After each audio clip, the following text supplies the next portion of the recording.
Hello and welcome to session 14 of Guts, Glory and Story. The second last, as I said. One more session and we close the season. Just last week, we were speaking to Prabhat Tiwari, who spoke on PropTech. And here we are on a very different note. All this while, we were speaking of opportunities, we were speaking of potential, we were thinking of how to make the most of the lockdown. And here we are going to talk about something that has nothing to do with anything we discussed so far. We're going to talk about happiness, right? And who better to talk about happiness than a person who left it all in pursuit of the same. But before that, brief introduction for those of us who still don't know us after 14 sessions. I am Sangram Surve. I'm an ad man, a filmmaker, a content evangelist. And with me is my dear friend, Alok Sinha, who is a serial CEO, serial investor, and an author now. His book, Achieving Successful Business Outcomes, a right guide to current times, is also out in the market.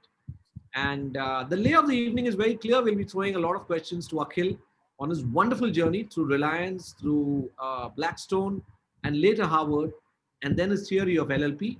But to introduce him formally, I'm going to call upon my very dear friend, Alok Sinha. Thank you, Sangram. Good evening, ladies and gentlemen, for the 14th time in this season. I'll be very happy. Please welcome Akhil Gupta, founder director of the Enlightenment Forum, and previously president of Reliance Industries and later the chairman of Blackstone in India. After a very successful stint, he chose to veer down the path of researching one of the most elusive constructs in human life, and that is happiness. And that too at Harvard. Ladies and gentlemen, presenting our power speaker for today, speaking on beyond happiness, flourishing to our full potential, Akhil Gupta. Akhil, welcome to Guts, Glory and Story. Thank you, Alok. So Akhil, I'll dig straight into my first question. You were one of the core members of Mukesh and Dhirubhai Ambani's team, very, very closely involved in building all their core businesses. And you have some extremely interesting stories as to how Dhirubhai would approach a problem. You called his approach as a dreamer's approach versus a trained professional approach. And I'm assuming when you say trained professional approach, you're talking about people like us. Tell us how great people are big dreamers first, and hence are able to achieve their goals, howsoever difficult they may be. Akhil. Alok, thank you for the opportunity. Every time I get an opportunity to talk about Dhirubhai, I feel I'm paying my homage to this great man who justifiably was named the entrepreneur of the century. I got an opportunity which is very unique. I worked with him worked with the Reliance Group for 12 years, and I lived in Dhirubhai's house at Seawind for 10 years. The only non-Ambani person to ever live there. So I had the opportunity to get to know him personally. I must have had at least 100 one-on-one. He used to enjoy drinks in the evening, and Mukesh and Anil didn't drink. So I was the one who gave him company. And it was really a great privilege. So I think, firstly, I was not president of Reliance. I was CEO for corporate development. And in that, I was leading 3 projects: refining, oil and gas, and telecom. So let me tell you a little, I think the best way to learn is through the stories of these 3. Let's talk about the refinery project first. So after the 1991 reforms, private sector was allowed to enter into the refining sector. So there was a feasibility study that was prepared that would put up a 9 million ton refinery, which will give us $1 per barrel of margins. And it was under administrative pricing mechanism that gives us 12% guaranteed rate of return. The final outcome, the refinery that went on, and that's the wonderful story that I'll tell you, was instead of 9 million tons, was 27 million tons. And instead of $1 per barrel, we designed it for $5 to $7 per barrel. And then this refinery got replicated 3 times. And actual was actually touched as high as $12 per barrel. So what I call is a DHA multiplier was 50x or 100x, depending on how you want to measure it. Wow. And that's the magic that I want to share with you. So I was invited once. I used to live in Bandra just before I moved into Seaven to live with the Ambanis. And I was called, can you come for lunch within 45 minutes? I said, what? Come on. He said, no, this is a very important meeting. Dhirubhai is calling you. So I went in and he called me separately. He said, did Mukesh talk to you? I said, what? You want to be in charge of the refinery project? I said, Uncle, I don't even know R of the refinery. What are you talking about? And he said, that is exactly the reason I want to give you this assignment. And basically what he meant was that think from first principles, no legacy thinking, work hard, and we'll all support you. So then I had lunch with these three ex-chairmen of the three big refining companies, ex-chairman of IOC, BPCL, and Bongaigan Refinery, which was India's first refining. And basically he told me, these are older people, you should respect them. They will get you any information. They'll take you to meet anyone. They know everything about the industry, but use your own brains. All right. So I started using my brains. I know nothing about refining. Talk to Goldman Sachs, talk to McKinsey, talk to Morgan Stanley. And they all say, are you crazy to put up a refinery? Everything is being sold for 20 cents on a dollar. So I said, Uncle, let's go and buy a refinery. So to humor me, he said, okay, go and buy a refinery. I went to Houston. But I was looking at the refinery. I also went and talked to the head of McKinsey, the global head of energy practice in McKinsey in Houston. I talked to the World Bank energy team. I talked to Jeet Bindra and Chevron. And I got a sense of the whole, because it's a global business, you have to understand the business globally before you put up an Indian asset. So I come back and he says, okay, give me what you've learned. I say, Uncle, I'm not going to let you put even $1 into a refining project. I say, okay. And then we went into a Socratic dialogue in which basically, I won't bore you with details, we determined, and I said it, yes, India must build up a refinery because we cannot depend on 80% of our petroleum products requirement on Middle East, which is not friendly to us. He said, then why not me? Why shouldn't I put up the refinery project? I say, Uncle, because we're not interested in 12% rate of return when inflation is 8%.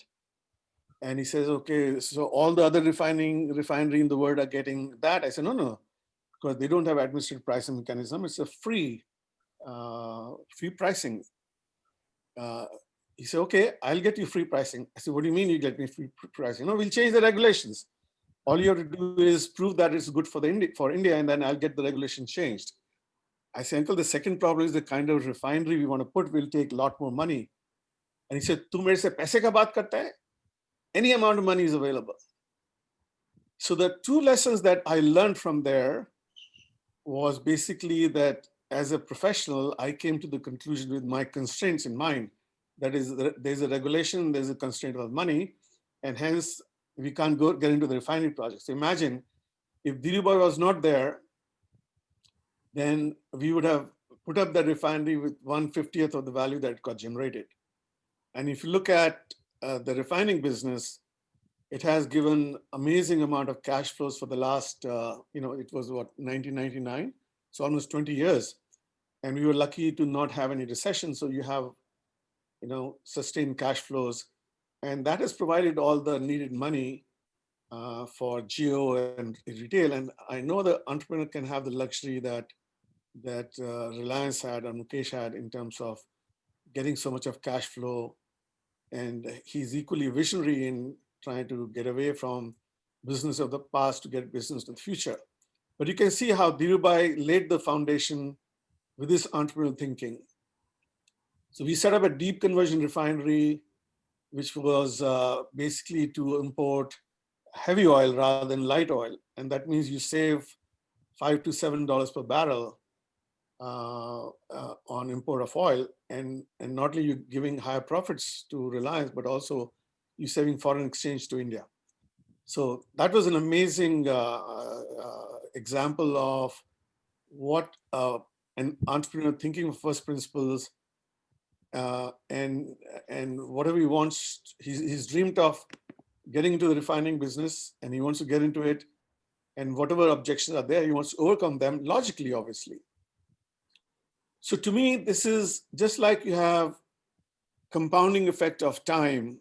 Like if you have a compounding with time, it really does magic. I think what I saw with Dhirubhai was a multiplier effect of capabilities. So I was heading the strategy part.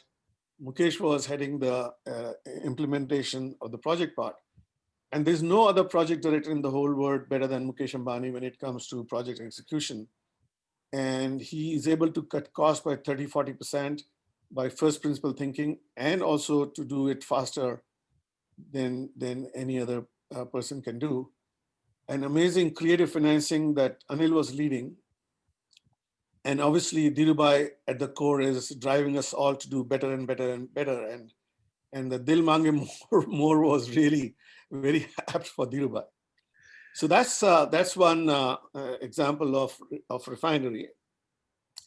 Let's take an example on, so what are the lessons we learned from that?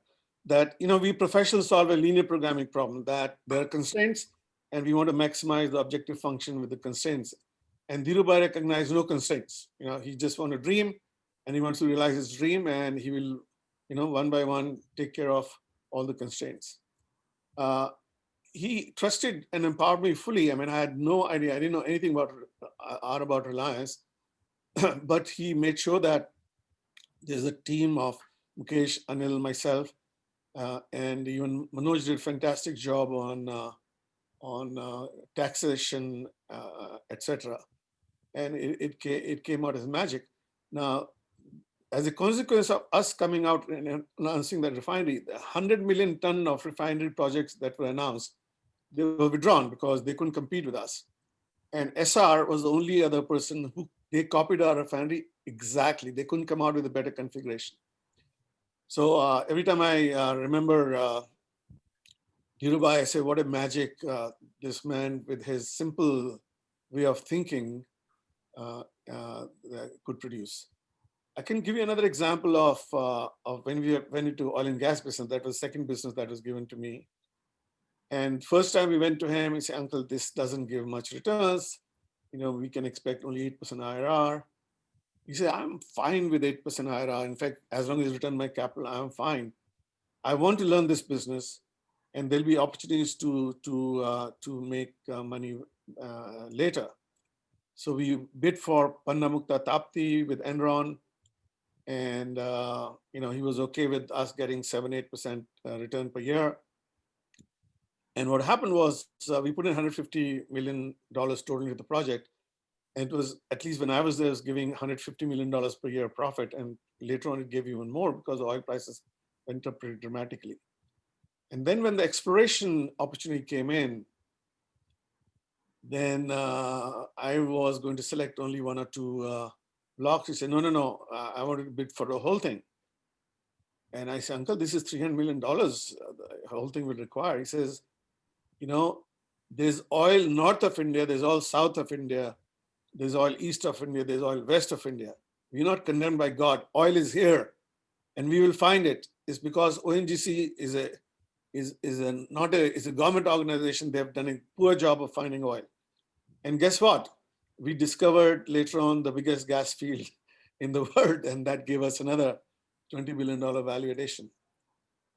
Again, this is a very inspiring, simple thinking, and you could say it's too simple, but I guess he was right. The third thing I was involved was a telecom project. So I was the CEO for the GSM, and I was supporting Mukesh in the Infocom project. So when I was invited to join Mukesh on Infocom, Dhirubhai said, I'll give you the money if you can make it phone call cheaper than a postcard. And when Mukesh told me that, I said, Mukesh, it's not possible. Just we cannot do it. He said, but Papa wants to do it, and I have to do it. We really have to do it. And that's another example of thinking for first principle, working backwards, and making it happen. And the way, so I'll give you an example. For example, we talked to, just illustrative. Qualcomm, say how many subscribers do you think we'll have next year in India? We'll have maybe 2 million, because there were 7 operators for 7 years. We had 5 million subscribers. So he said, what about, and how much money you make? He said, X. What about we make you 2X the money and we'll guarantee you 10 million subscribers. So can you give us a break? So obviously we got much cheaper prices. Same thing we did with Samsung, and obviously Mukesh had a wonderful negotiating team that's negotiating. And finally we got the price to be cheaper. And by the way, the moment Reliance Infocom entered, the tariffs were dropped by 60%. And that was the start of the telecom revolution. Now, not many people have recognized that if Reliance had not entered, we would still be serving the elites, because we'll still be pricing it very high. And Mukesh personally, obviously Dhirubhai was the visionary, but I think without Mukesh being able to do it, bring the cost down and bring all his project management skills to be able to bring the cost down to the level he did, and obviously he didn't get enough credit that time, and I'm glad he's getting the credit now with Jio, was really a revolution that was started from the vision and thinking and prodding of Dhirubhai.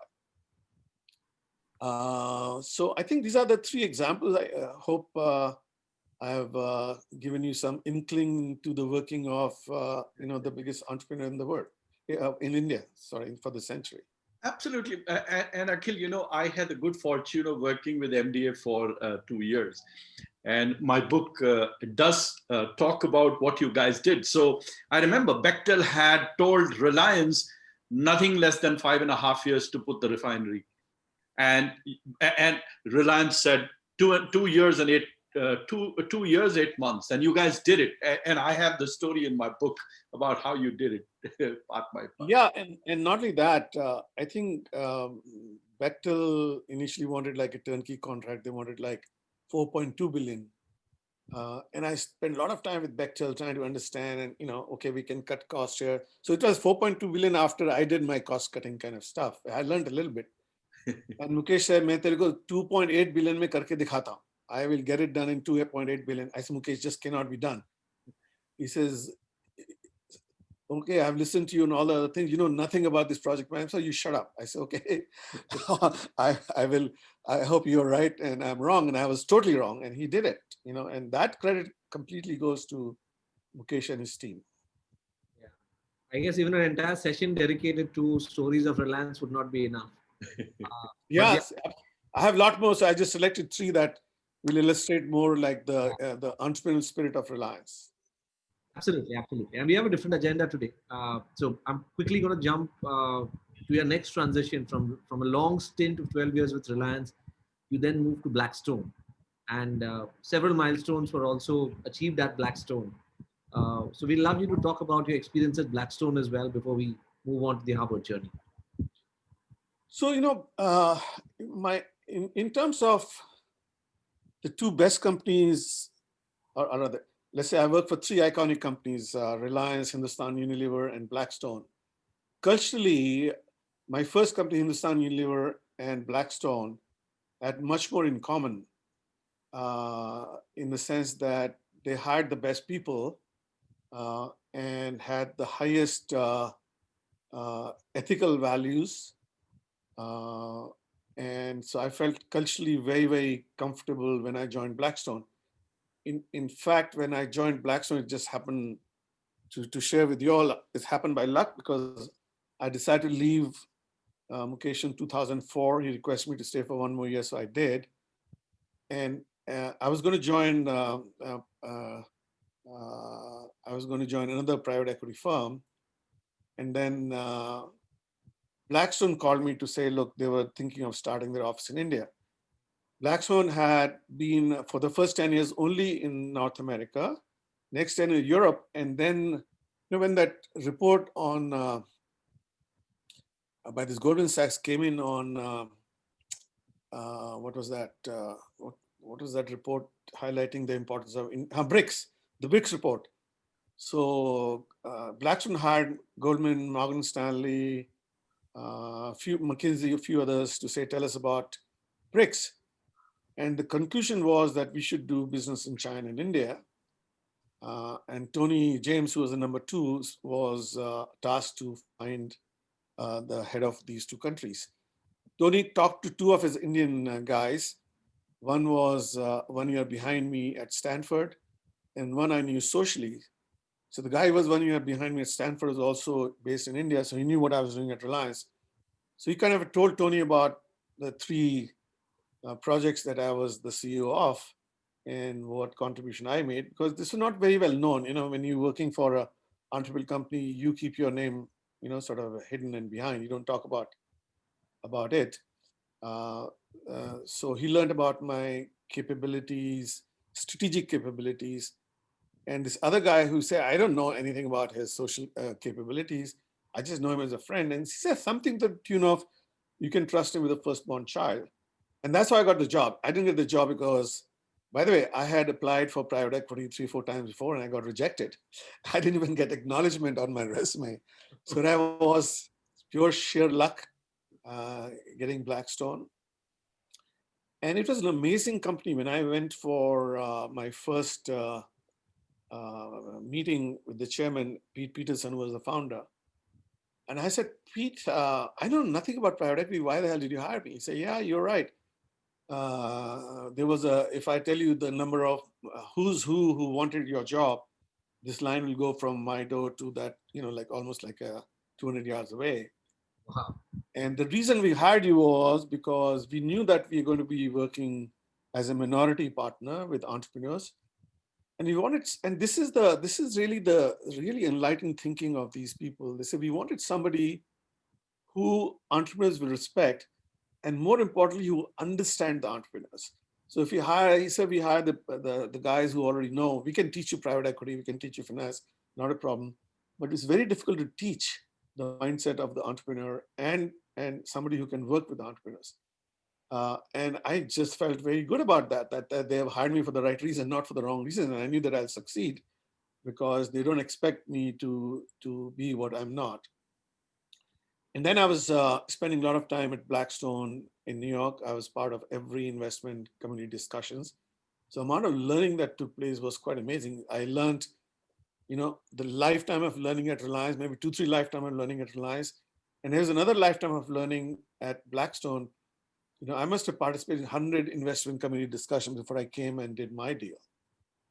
And I was leaving Blackstone's New York offices and coming back to India. And I had dinner with Steve. And I said, Steve, what advice do you want to give it to me?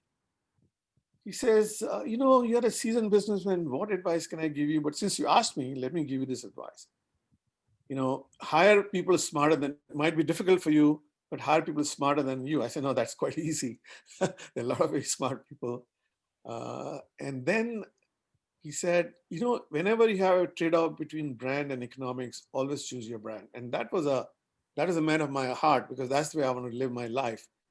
That economics can come again, but once you destroy the brand, it's very difficult.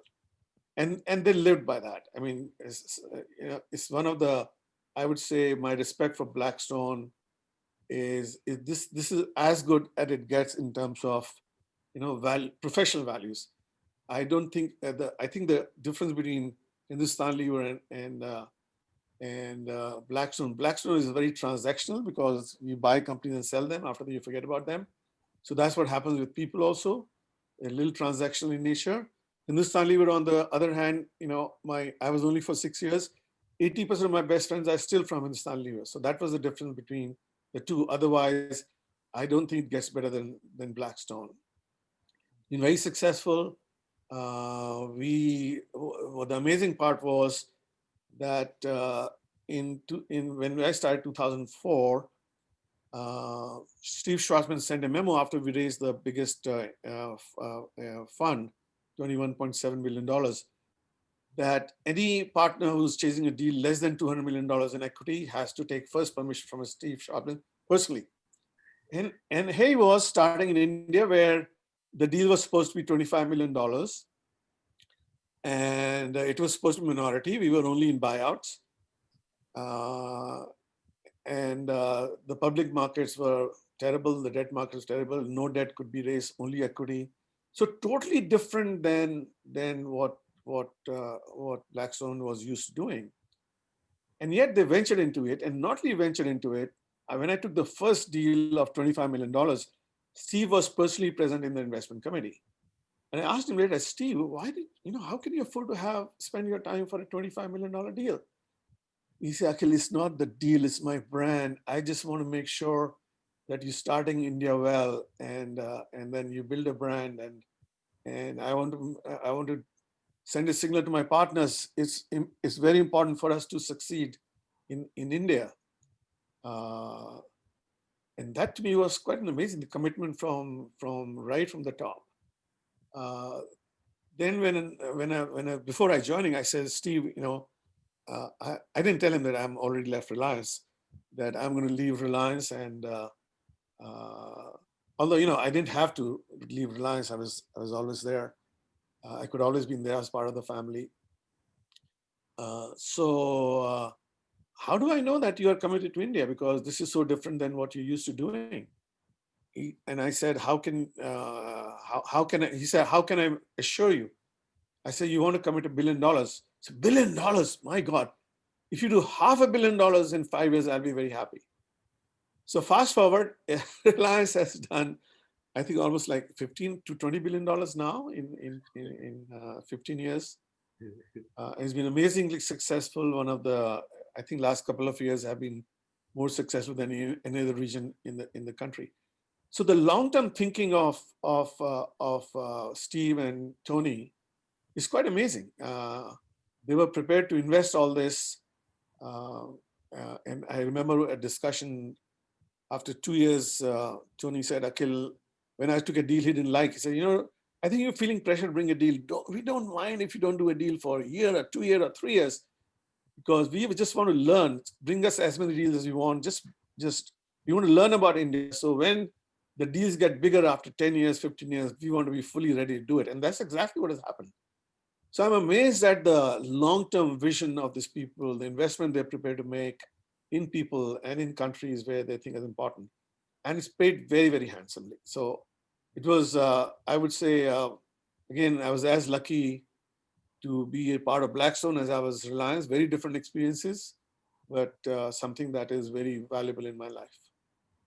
Akhil, in fact, you not only helped Blackstone become big, you were very balanced, and you also were heavily invested into the companies you had investing.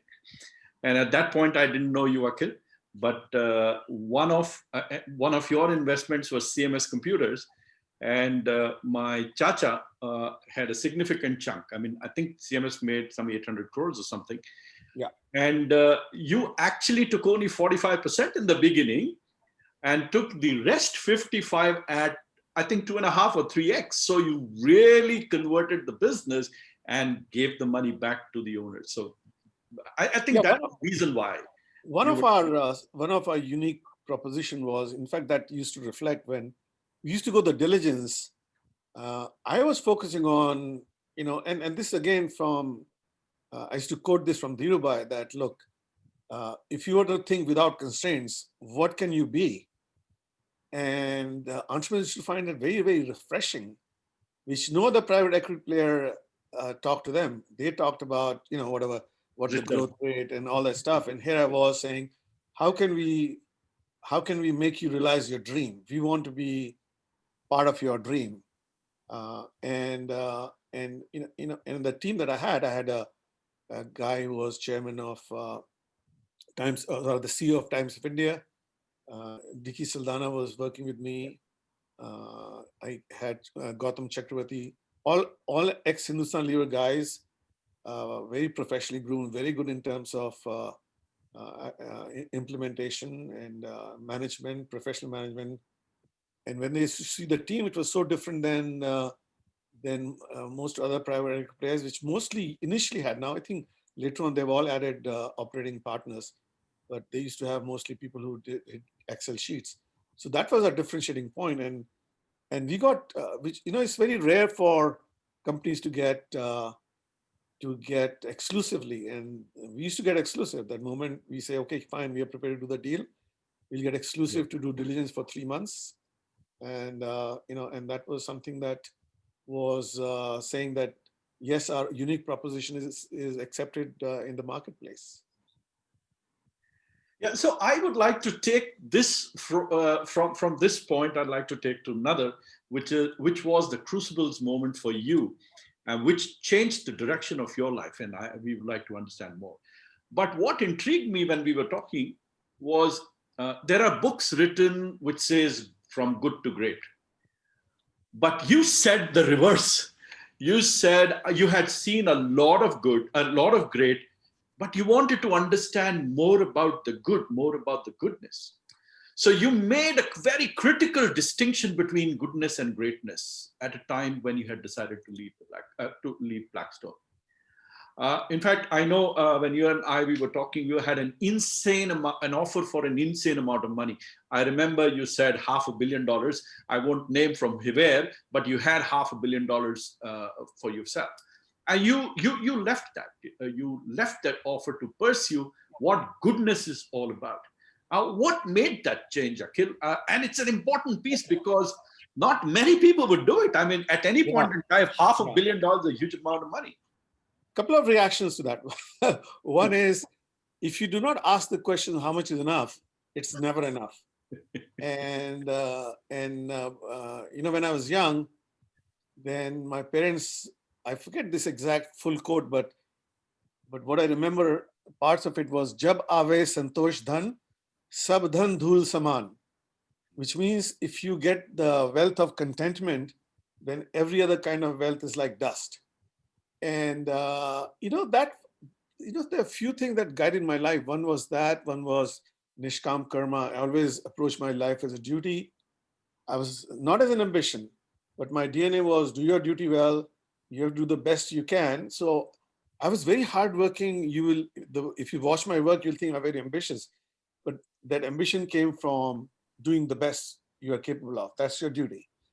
And obviously the rewards that doing my duty well in a professional environment was wealth, power, fame, recognition. One of the recognition I get was from IIT Delhi when I got the Distinguished Alumni Award. And I took my parents and my friend, Richard Saldana, as I started talking to you about. And the director spent 2 days with me. Along with me was Madhavan, who was the head of, I think, one of the NASA, Indian ISRO organization. Yeah, Madhavan was ISRO, yeah. Madhavan Nair, yeah, he was one of the two. So the director took me to my hostel, and then I had some of the waiters were there. There were like 50 people. I was giving a speech. My parents were sitting there. And I was giving the speech. I saw my mom was crying, and I said, can you please give me a minute? Let me attend to my mom. I went to my mom and asked my friend, why is she crying? So because I told him that we admire your son. We like your son, not because he's great, but he's good. And my mom had tears in her eyes. That's really what I want to hear from my son. So you can see the DNA was actually sown there by my parents in terms of the values that they gave me. I think the second thing I would say is that working with the Ambanis, and I worked with Hindustan Lever, with T. Thomas and Dr. Ganguly, these are all larger than life figures. And I just found them to be just people like you and I. To me, that process of working with these very, very, and even later on with Steve Schwarzman, who is even in America is like a larger than life figure. And I spent a lot of time one-on-one with him. Saw him in invest committees, argued with them, disagreed with them, fought with them. That to me, greatness was completely demystified. And there's a seductive value when there's a mystery of greatness. It has a seductive value. We want to explore that. We want to be like that. We want to be great. And for me, that greatness was completely demystified. And I just found that these people, just like you and I. Worse still, I found that most great people failed my value test. They became arrogant for little they accomplished. So I had two sort of, one was, is the person humble and is the person grateful? And most of these great people failed my test. Now you'll be surprised to hear that Dhirubhai passed my test. He was a very humble man and he was a very grateful man. He never forgot what anybody did for him. And let me give you an example. Once I got a call from in New York from Dhirubhai saying, hey, I want you to do something and I don't want to take no for an answer. There's a friend of mine, he was a textile secretary, he did something for me, never asked anything in return. Today, he cannot hurt me, he cannot help me. His son needs to get a job. You know that after your study, you get a job and you get training, you can stay for 1 more year. Otherwise, you go back. That within 2 weeks, he has to get a job. And you need to get him a job. And if not necessarily start a company and give him a job there, whatever amount of money you need, $5-10 million, right? Wow. Spend that money. Imagine how many people in the world will do that. And then he calls me 2 weeks later to check. And I say, it's done. So then I call his secretary and say, hey, you called me exactly at the same time, exactly in 2 weeks. Congratulations. He said, no, sir, he called him himself. We didn't remind him. Imagine, I mean, whatever he thought was important, he just pursued with, like, he used to call this Arjuna's eye, you know, with focus. So I think that's where my whole validation of greatness, or rather, my romance with greatness kind of disappeared, and I realized that I still enjoy sitting on the floor with my middle class friends who live in 1,500 square feet, but they are pure in nature. There was another thing that we used to hear in when we were young. Nirmal man jan so mohi pava mohi kapat chal chidra na bhava, which means I like, this is Lord saying that I like people who have simple heart, who is not corrupted by their you know, who are not corrupted basically. So that's how my pursuit for goodness, you know, those are some of the elements of my pursuit for goodness. But you know, it also happens that when it's funny, all these vicarious things like money, fame, when you get it, right, it doesn't mean anything to you. And especially if you're deeply connected with yourself, you lose the charm of these things. And that's exactly what started happening to me. And it had to do with the values that were instilled. So I got in the game, I played the game because that's what I had to do to earn. And I got all the rewards, but something was missing. And that's what led me to Harvard to figure out what was missing. I think that's where we move to our next question, because I guess I think from almost 7 years, you've been researching happiness. And I think you've attended courses from all over the world trying to demystify happiness. Yeah. So I think there was a moment when you bumped into this whole insight of living, learning, and playing, and your philosophy of LLP. And you narrated that anecdote to us, where how it got inspired. We like you to take our audiences through that moment. You know, how a child taught you living, learning, playing. So, you know, as you can probably guess, I get this 6-year itch. I left Hindustan Lever in 6 years when I was doing, that was the time to, you know, you proved you worked hard. Now you know, sort of you can live your professional life very comfortably for the whole your life. You don't have to work hard. Went to Stanford, went to Washington for a consulting firm, left, became a partner, left after 6 years. Reliance, of the 12 years, probably I left 3 times and came back. So at Blackstone, after 6 years, I got this itch. Enough is enough. You know, I want to do something else. So I was sitting with John Hennessy, who was the president of Stanford University. He'd come to meet with Mukesh, a lot of free time. So he called me up. I had lunch with him. I said, John, I'm really getting bored now. How much can you talk about EBITDA growth and multiple? And that's what we used to talk about, what EBITDA growth and how multiple. And I was, you know, what is the exit option and all that stuff. And you know, I want to come and hang around in the university and apply myself to some of the problems that bug me. And you know, India, you don't get a very good liberal education. So in spite of the fact that on my own. I was studying a lot of philosophy and psychology. I still felt that I need to learn more. So he said, if you don't have anything like that, but when you're ready, come, I'll work something out for you. So I was talking to a friend of mine, again from Stanford, about my conversation with John. He said, oh my God, you want to really do that? I am going to a program like that at Harvard, and I'm going the next week. If you want to come, I have set up a lot of appointments, meetings with people who have taken it. So I went there. I obviously met these people. I met Nitin Noria, was the dean. I met Shrikant Datar, who was with me at Stanford. Now he's the dean. And both of them encouraged me to do this stuff. And both of them, I was amazed how Nitin Noria knew so much about me. He must have prepared for the meeting or whatever. And very insightful comments he made. And so I decided to go to Harvard. So the program is basically advanced leadership to prepare you when you've done enough of success in business, to prepare you to now have another phase of your life where you want to give back to your society. So every Thursday for 3 hours, there are a lot of case studies of people who have done that and what are the issues and what we need to do. But to me, that was okay. The more important part was you could take courses anywhere in the university. So I took 36 classes, imagine in 2 years' time. And it was audit. There was no grades, no assignment, no attendance requirement. You do what you want to do. And in addition to 36 courses, I also downloaded another 50 courses. So I was like a kid in a candy store, sleeping only 4 or 5 hours a day. And in addition to the courses that I took, imagine the convening power that Harvard University has. Every day there were 2 or 3 really iconic names who came and talked.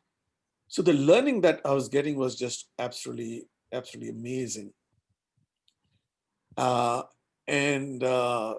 Things were actually kind of, as they say, the dots were getting connected.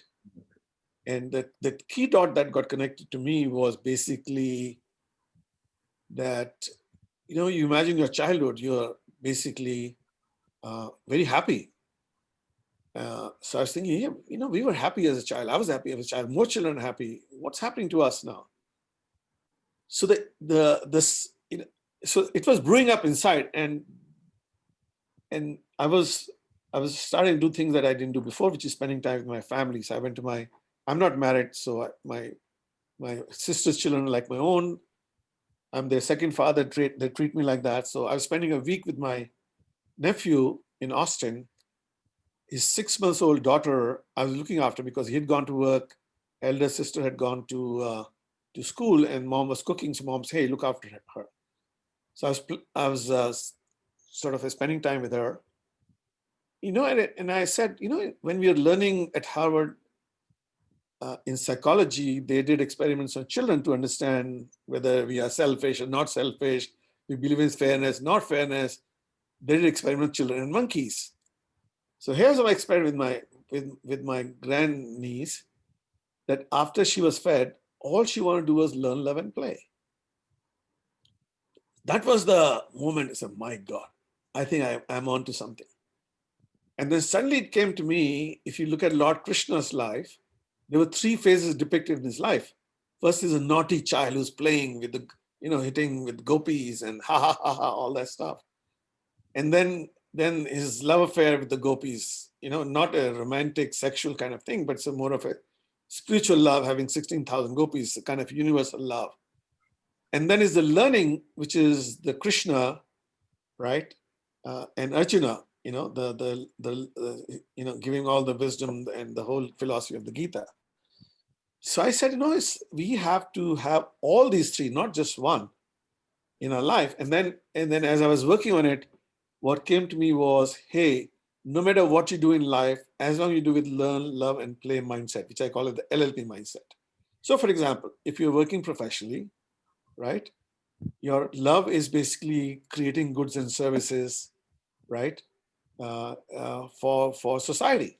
So if you're creating the right goods and service for the society, that's expressing your love in your work. Learning is learning about technology, about consumer, and play is all the innovation. And you can in the book I'm writing, the research I'm doing is how love, learn, and play can be manifested in everybody's life, whether you're rich, you're poor. And by the way, we call it it's an app. It's an app which is completely compatible with race, religion, any religion or non-religion. There's nothing that prevents you from love, learn, and play. You can follow your faith, or you can be agnostic, you can be atheist, you can be rich, you can be poor. And one of the things that used to bother me, if there's God, why are there $2.5 billion people that are so poor? And I said, maybe I'm judging from the criteria, and that God doesn't judge them from that criteria.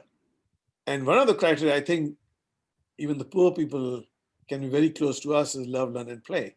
You know, when you make love, a billionaire does not get a million times as much satisfaction as a millionaire. You know, they can have the same satisfaction, same kind of a joy, right, from making love with feelings. So that's how it started. And then I was lucky, I hired a guy who was a PhD in psychology and neuroscience, and master's in divinity, and undergraduate in economics and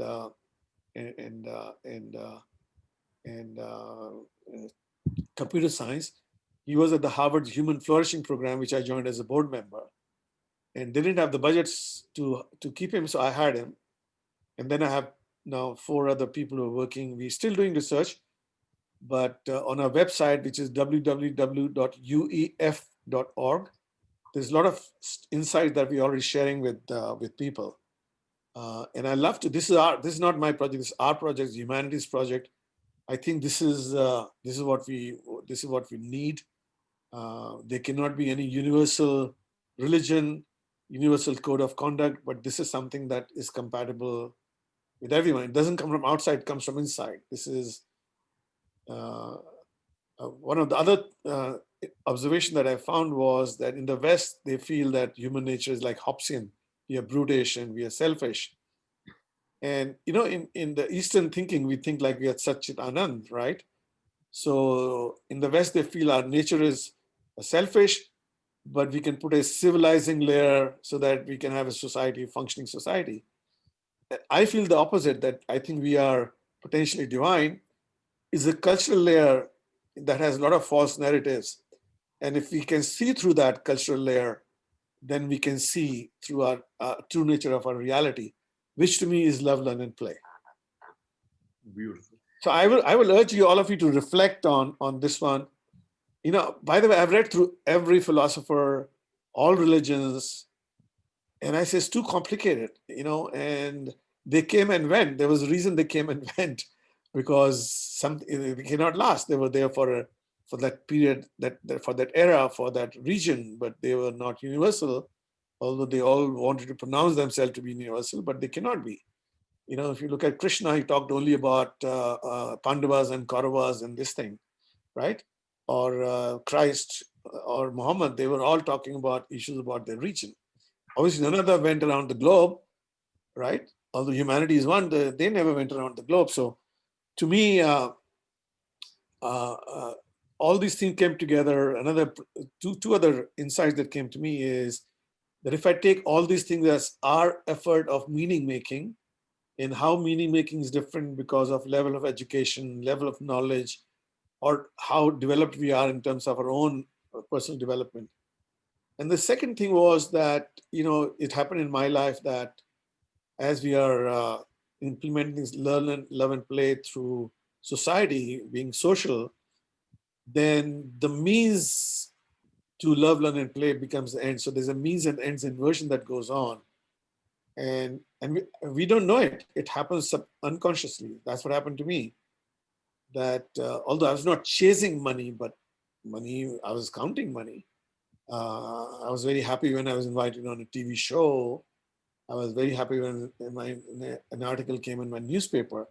I was not happy at the second time, or the third time, or the fourth time, or the last time when they put you down as they take you up. So so I think if all of us reflect about how we live life compulsively, driven by false narratives, versus living it very consciously to know what is our true nature is, And what is it that is what matters in life? That's the essay I wrote at Stanford. And that's the essay I'm writing again now, what matters in life. And that's what Love, Learn, and Play is all about. Super, super. Akhil, one question I want to take. Sorry, Sangram, you had a question? No. Go ahead. And I want to take it from some of our viewers, one of our viewers who had given this. So, and I think there is an essence of timing you're talking about, Akhil, during your lifetime. There are slots where you need to do, but then you, and this is a more broader question this person has asked us. Nikunj, how important is an exit plan? And it is not related, I don't think he's relating the exit plan to an exit of an organization like, if you have invested in Blackstone. I think a broader exit plan, because you're doing something. How do you know it's right, it's time ripe enough to exit from what you're doing to go into something which is higher, more? Moving into the next phase. Yeah, and that is one. And I'll just quickly add Shravan, who says, does sequence LLP play an importance, or it could be PLL also, play, learn, and live? Both of these questions, if you can. The first one. I think if like you just alluded, if you are making a private equity investment, then exit option is important. Yes. And I think I remember almost all my deals, we spend like half the time on exit options. But when you talk about life, here's what my life experience tells you. As I said, I did my life as a duty. My exits were not planned in the sense that there were circumstances because of which I wanted to exit. You couldn't plan your exit. But I think what you should keep in mind is, what is your risk-taking ability when you want to do something? So people want to start up, right? It's a wonderful thing to start up. 95% people fail in startups. Now, so when they asked me, I said, look, let's say if you have a salaried job, you have no savings, and you have parents depending on you, your sisters and brothers depending on you. So take up a job that is risky, after which you may not be able to get another job, will be not very responsible. So one of my godson came to me, asked for advice. He wanted to make vegan ice cream. So I said, I asked lots of questions, and basically my conclusion was, so many vegan ice cream already existing. Why do you want to do it? So basically I had the same thing. I asked his wife, what if it fails? What happens? So we have thought through that stuff, and we have enough savings, and we live a very simple life. We're not going to have children. We have a dog, doesn't cost us that much. Even without the interest, we can live well. Okay, good luck to you. He started vegan ice cream, went to Spain, he was in New York, went to Spain where his wife is from. And how wrong I was is taken off. And I think Nestle investing like $500,000 something in his ice cream investment. So exit is something, I don't want you to think about exit except your thing, because sometimes life can be a self-fulfilling prophecy. If you keep thinking about exit, rather than like a Dhirubhai, I don't care, I'm going to make it work. So when you go into something, go with the mindset, I'm going to make it work. Don't think the exit option. But if you're going into it, think of your risk-taking capability. That's how I respond to that. On your second question, no, what you'll find is that, firstly, LLP has to be all the time, anything you do, every point of time. But sometimes you'll do more of love, sometimes more of learn, sometimes more of play. And in some ways, they're all interconnected. And that's something that we are exploring, and we will be talking more about in our book on our website. That to me, you learn how to love more. You learn that as you learn more and more, you feel that there's a interconnectedness of life. Everything is interconnected. Everything there is or there was is interconnected. And then you expand your circle of love from your immediate family to your friends to society, and to reach my stage where I feel today my loyalty to humanity. I love humanity. So anything that is against humanity, right? I don't have my loyalty, or I have my sub-loyalties to India, Harvard, Stanford, New York, or whatever. But my overall loyalty is to humanity. So that's part of learning. And to me, play is to do with appreciating the diversity of creation. That's what play is all about. It's all about appreciating the diversity. So I would say that yes, we can go through phases, days where one is more pronounced than the other. But I think overall it has to be balanced, and the balance will be different for each person.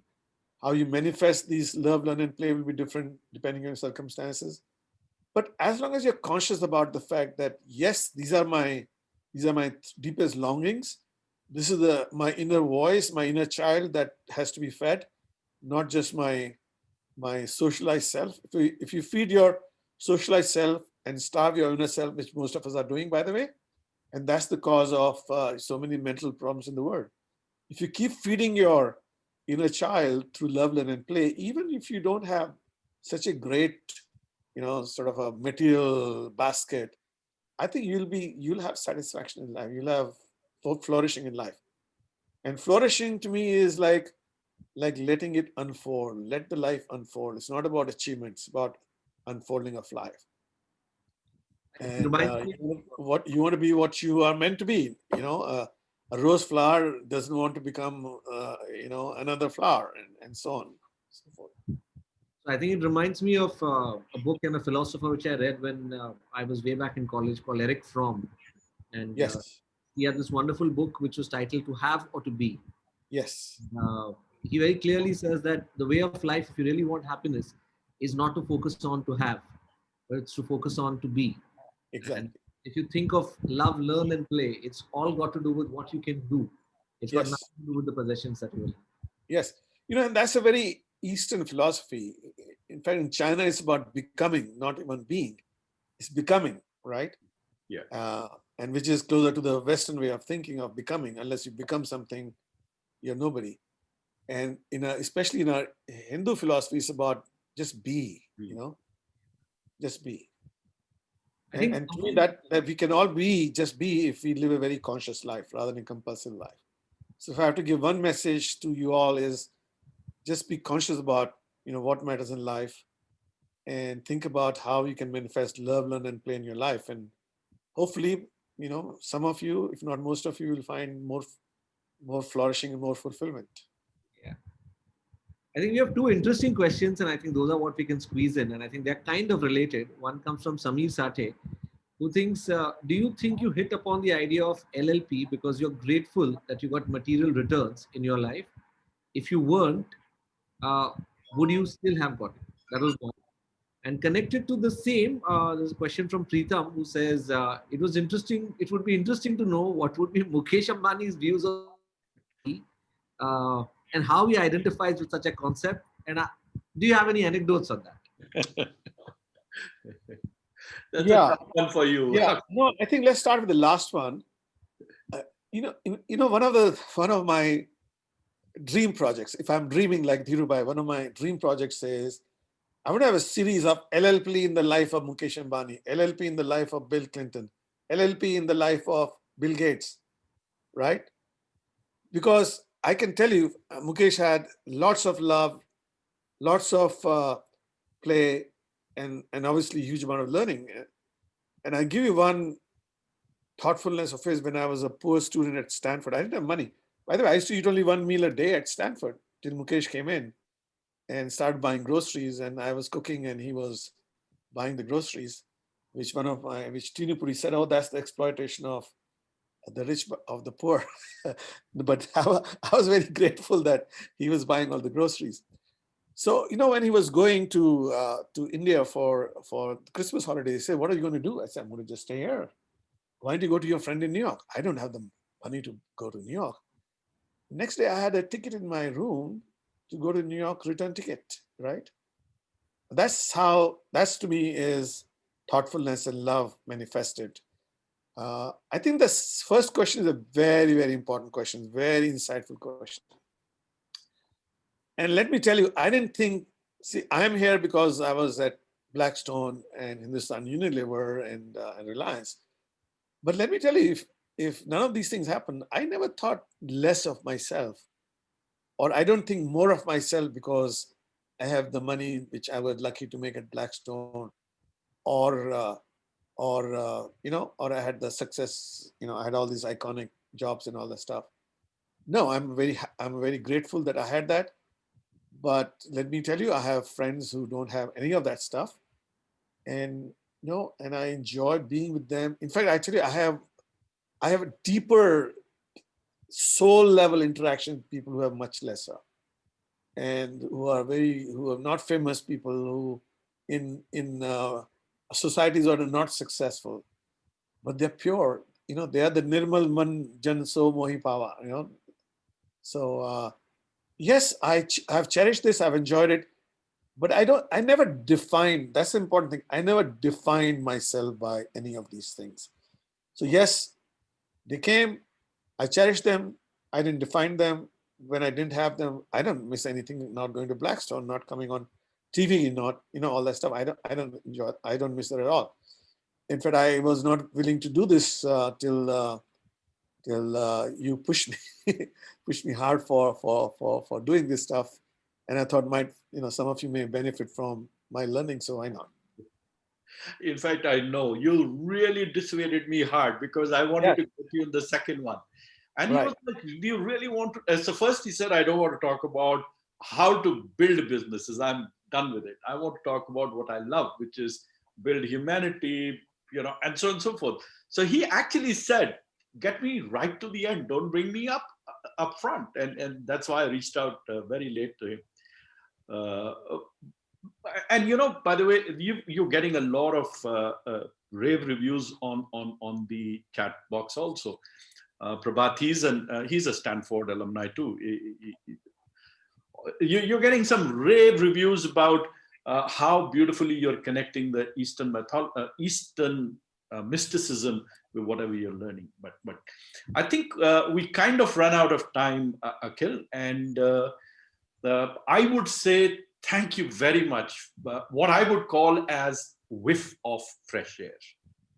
A session of pure inspiration. Akhil, thank you very, very much. Thank you so much. I'm so grateful to you all. And if you have any suggestions, how do we spread this word to humanity? And if you have anything to convey, this is our project. Please help me, and I will really appreciate that. I have only one. I think for the sake of the audience, I think I have only one question that you've kind of teased us with this concept of love, learn, and play. Is there anywhere where we can dig deeper? Is a book coming out soon? You should go to my website called www.uef.org. And before the book comes out, we already have 7 articles that we have written. There's a second beautiful book that is being written on common themes across all religions. There are 50 themes we have found, which I find very fascinating. So there's a lot that you'll find on the website till the books come out. And by the way, I'm writing 2 versions of the books. One is an academic version, one is for the common masses, because academic version, common people don't understand, and common masses, academics won't understand. So 4 books are being written. It'll take some time, but we'll keep the insights on the web. You can sign up for the newsletter. We'll start from the newsletter. As I'm expanding my team, we'll take that more seriously, more regularly. We have about 5 or 6 people now working with us. 3 from Harvard, 2 are in India actually. So, and 1 is in New York. So, we're expanding the team. So if you're interested, if these things appeal to you, then please visit the website www.uef, that is universalenlightenmentforum.org. I think it's there in the chat window. Shweta's already typed that. And I think when we post the YouTube link of today's session, I think we'll put the URL in the description as well. You can put my email also. Please write to me if you have something that you think we can improve. There's akhgup52@gmail.com. AKH is first 3 initials of my first name, GUP, first 3 initials of my last name, 52@gmail.com. And I'll really be very thankful and grateful for your advice.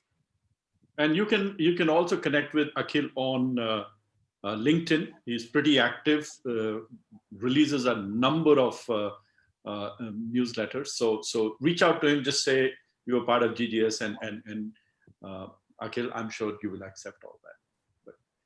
Thank you very much for the opportunity. No, it was lovely. I think it was refreshingly different in all the 14 sessions where we spoke of business, we spoke of opportunity, we spoke of potential. And here is something that is refreshingly different from anything we've done on the show. Thank you very much, Akhil. Heartfelt thanks to you. And I think we shall meet with that. I call it a close, and we shall meet next Saturday for yet another person who doesn't work for business, who doesn't work for money, who works for conservation, a freewheeling photographer having traveled all over the world, Steve Winter. That's on 5th. And with that, I think we shall be closing the season 1 of Guts, Glory and Story. Thank you once again for sparing your Saturday one valuable hour and being with us. We shall see you same time at 6 o'clock next week for our last farewell. Thank you so much, folks. Thank you, viewers. Again, have a great weekend, and see you next week for the last session of this season. And thank you, Akhil, again. Thank you for being with us. Okay. Bye.